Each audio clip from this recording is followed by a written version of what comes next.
know where to pick them from? Do you go to the supermarket or do you go to the Fromagerie? Today we're going to speak with my friend Fabrice, the Cheese Geek, and he's going to tell us the difference between the supermarket and the Fromagerie.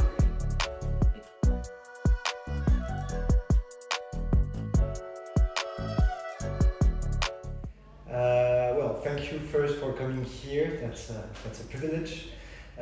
So to go shortly, my name is Fabrice. I'm 3 years old. I'm Parisian, and it's been 5 years now since I started working in the cheese industry. I went to a cheesemonger school. Such a thing exists in Paris. There was a cheesemongers. Okay. For a year, and then I worked in many cheese shops. The last one I worked in was one of my favorite shops in Paris. That one's pretty famous, right? Yeah, it's famous, it's fancy, and it's expensive, but it's great. And 3 years ago now, I've started giving classes about cheese, first with friends, family, and more people. And now it's been 2 years now since I have this cheese room where me and other cheese geeks, so cheese professionals, are giving classes to everyone that's interested, both Parisians and people from everywhere in the world. Okay, perfect. And what made you want to start doing cheese classes? Like, you know about cheese, so what made you think like, all right, maybe other people want this information, let me share it? That's a good question, actually. Well, I've started because first I enjoyed it. I did it on my own and I wasn't thinking about any business. And I thought that people, even people around me and French people, were not very good at cheese and didn't know much, even if they pretended so. And so, that's how I started, and I wanted to so that I enjoyed teaching, and that's how I built my classes, about a nice moment, a playful moment for everyone that want to learn more, the beginners and the others, the cheese connoisseur as well. Okay. Do you have different levels of classes or lessons that you give, or is it just cheese? It's just cheese. Okay. There could be, because I've been asked a couple times, but what we want to do to be also able for on our side to gather people in the same class is to adapt our speech according to the people we have. So we have small groups, and we have like a top at 12 people, and that allows us to have, it's not a one-on-one, but almost very personalized experience. Okay. Is there one question that you get asked most often from your students in your classes? That's a good question. That's a tough one. I didn't prep you for that one. It's a tough one, and it depends whether it's from Parisians or from Americans, for example. Let's talk about the Americans. Okay. Actually, the question, it's hard to think about the one big question, but part of the question is about the cheese shops, actually, and why. And actually, how to shop in a cheese shop, because it can be very intimidating experience, and it's scary. Yeah. Okay. Yeah, it's scary. It's cold. There, you're surrounded by hundreds of cheeses. Sometimes cheesemongers are a bit look rude, and so it could be. So that's a question I'm often asked. Okay. So we'll have to have you come back to talk about that and help us, inside the cheese shop. But today what we want to talk about is the cheese at the Fromagerie, why you should go to the Fromagerie versus going to the supermarket. Because as you said, the Fromagerie is very intimidating, it can be scary, you have to actually talk to someone. But in the supermarket, you just open the refrigerator door, grab something, go to the register, you don't have to speak to anybody. So why do I need to go to the Fromagerie?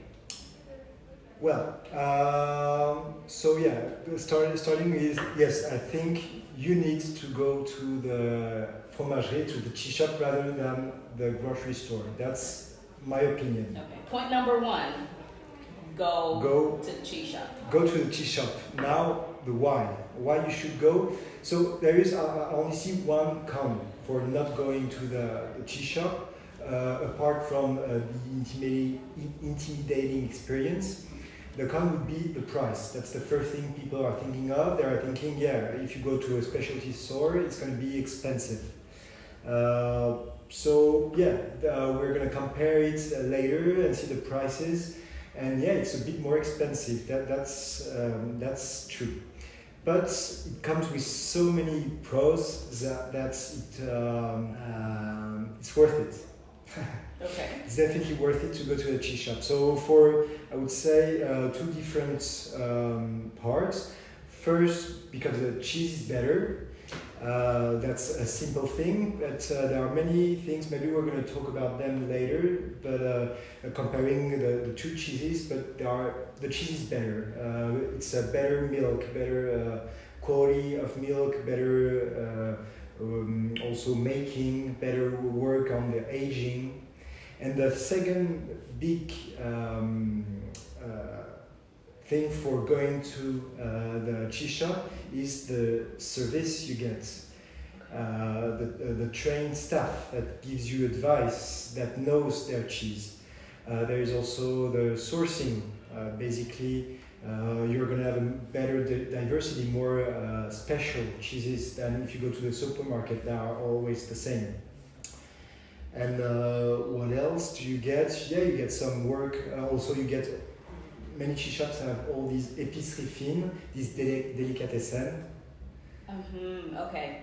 So they have like things that can go with your cheese, whether it's the confiture or maybe some honey or some and wine as well. Butter.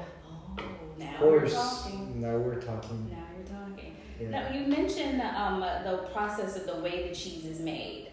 That makes me think about wine and how when people talk about wine from the supermarket, how it's mass produced and how it has additives and a lot of sugar.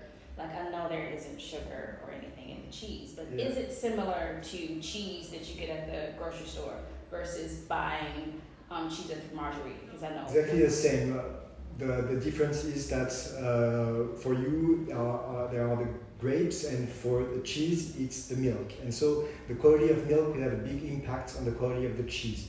So for example, the processing of the milk, when you go to the supermarket, I would say 95% of the cheeses are made with pasteurized milk, meaning that you're going to kill all the bacteria in the cheese, and that the bacteria are the ones giving flavors to so we need the bacteria.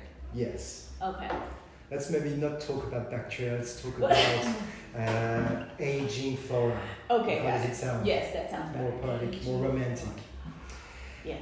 So yeah, that's the first. Then also the quality of the milk itself. Generally, since it's mass produced in the supermarket, it's going to be animals that are staying in the stable all year long for all their lives, and they're only eating hay, soy, and non very good things like GMO filled things. Whereas when you go to a cheese shop, you're going to get more artisanal cheese, generally farms, where they get small, how do you say, number of animals when you say the cattle of animals. Mm-hmm. And so there are animals that are going outside, grazing fresh grass, etc. And that has a big impact on the quality of the milk, and so in the end, the complexity of the cheese. Basically, with a better milk and with a better making, also taking more time to make it, and not making like hundreds of thousands of pieces a day. It's gonna, like every good thing, like in wine, it needs time to evolve. And so, all those reasons means that in the end, you have a better product with more flavors, more complexity, more length. Okay. All right. Well, all this talk about cheese, I think we need to show you what exactly we're talking about. You ready? You're going to pull some cheese out? Always all right. For cheese. Let's do it.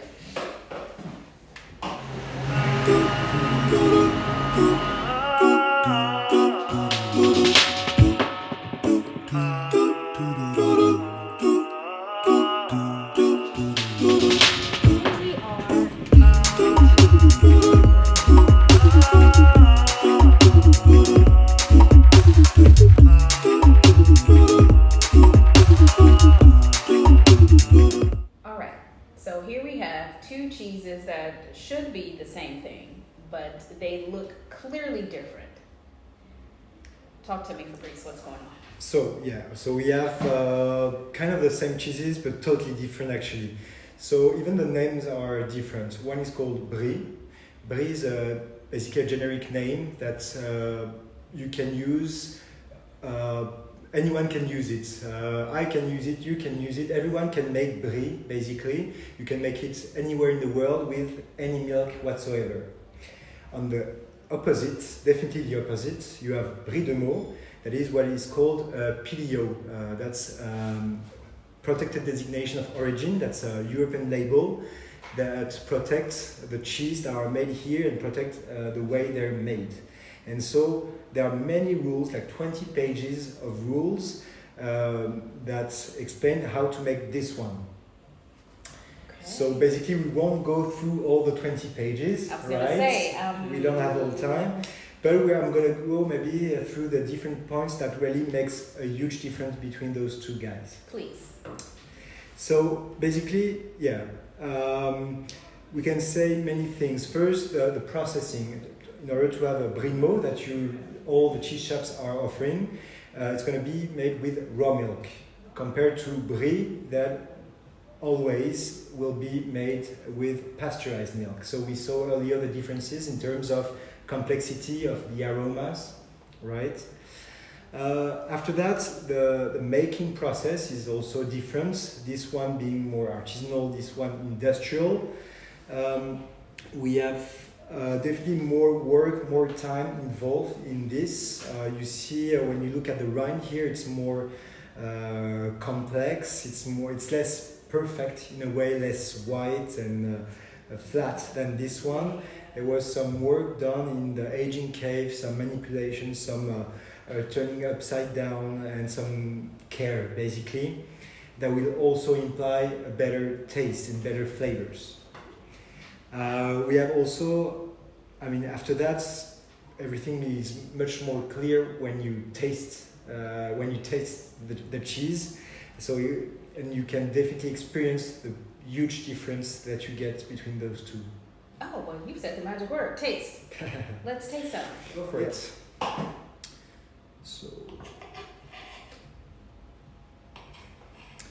So when you taste cheese, when you taste different cheeses, you generally start with the mildest cheese. Okay. So, Tanisha, what do you think will be the first cheese we're going to try today?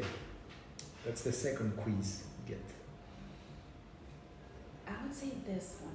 Is this going to be milder? Yeah. Because that just looks. Basically, milder, blender, less intense, less interesting. I don't want to force you into that judgment, but let's say we start with this one. Okay, let's start with this and one. talk about it. Okay. Do we smell it? Is there a way to taste? Is there a way to taste cheese? Like how when I taste wine, I have like a certain method I use. Is there a way to? Kind of the same as wine, actually. You're gonna first look at the cheese and see how it looks, and from that you can start to have first impression on the cheese, the type of cheese, the milk, how it's made. Here you see it's all white and perfect, so it's mostly probably industrial. There is no differences in the texture as well. It's very. No, not at all. It's very pure in a way, but not very interesting either. Okay. After that, you can smell it to have a first idea on where is this cheese bringing you. First idea of the strength, first idea of the aromas, if any, and then of course the best part, I'd say, the actual tasting. And for that. You don't smell anything? I kind of don't. Yeah. Uh-oh, is something wrong with my nose? No, I have to tell you, I don't smell much either. Okay, if the professional doesn't smell anything, then. I know with some cheeses you don't eat the rind. With this one, you can eat the whole thing? Is that okay? Like when I taste it? Okay. Definitely. I will always advise you to at least taste the rind if not eating it, because it's part of the cheese. yeah, it's going to be even more so in that case, probably the most flavorful part of the cheese. Okay. All right. I'm gonna taste it. Okay, go for it. Me too. It's creamy. It is. I like the texture though. The texture is good. It reminds me kind of butter. Yeah. And it's a little salty. I do get some salt, but then it's is that nutty? It's something else in there. Probably what you get with that type of cheese, these guys are called bloomy rind cheeses, like Camembert de Normandie, for example. During the making process, the producers are spraying a mold, aging flora, called Penicillium camemberti, that will grow these kind of white, powdery looking and flowery looking rind that brings mushroomy flavors. I don't know if you get any of these champignons de Paris, button mushrooms, right? Mm-hmm. Yeah. Okay, let me try one more time. Go for it. And yes, Just used to take another bite.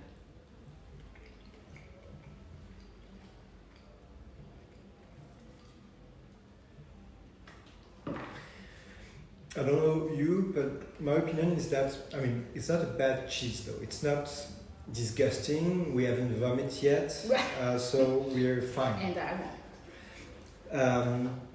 But it's not very special. It's not, I mean, this cheese, it feels like I've tried it 1,000 times and it's like very basic. Mm-hmm. You get even more so the taste of the rind. It gives it takes all the flavors. I do feel like that had more flavor in it than the actual cheese part. The cheese part, it feels creamy, but to me, it's also a little bit rubbery, a bit plasticky. Yeah.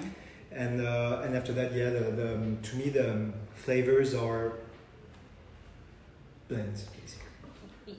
And also, I can't help but notice how this cheese is, firm and solid. And as we've had this conversation, we have seen this run over the plate. Yeah.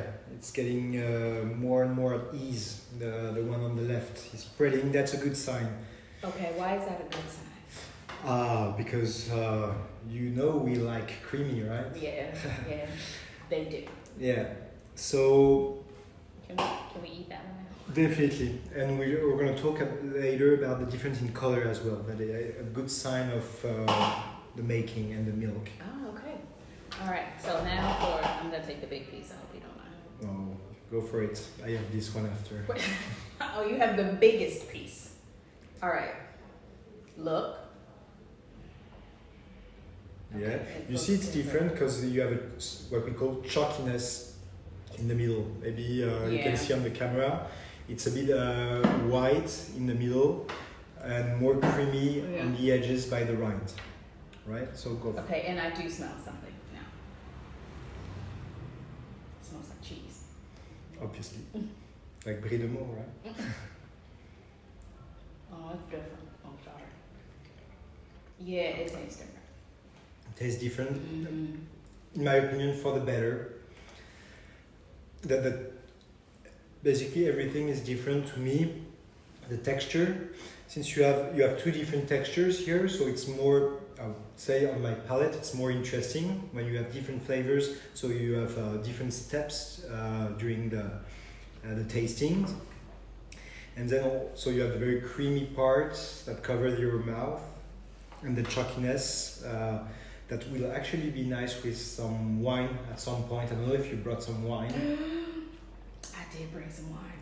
That's a good news. We might have to try this with the wine. And after that, to me, so we still get. I mean, it's this not too far as a cheese, same type, but you get more nuances. Still now, on my side, I still have the taste on my palate. And you don't just have the mushroomy part of the rind, you also have on Brie de Meaux, on this type, that one comes from Donget, that is the best aging affineur in France, in my opinion.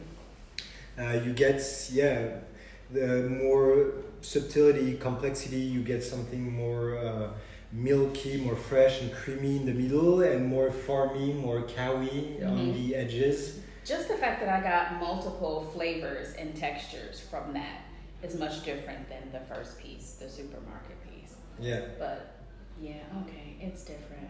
Okay. Any preference? I mean, Avi, the Brie de Meaux. Good All for right. him. Yeah. All right, so you heard it here from Tanisha, just average consumer, and Fabrice, the Cheese Geek, that you should go to a Fromagerie, and this is why. You have seen it here. I'm gonna say first because I haven't seen it in another video. So you've seen it here first. These are the differences. Talked about the flavor, we talked about the taste. Also, you have eyes. You can just see how different this looks. If you were at a party and there were cheeses on the plate, which one would you go for? Which one would you prefer? My dad's making hurt.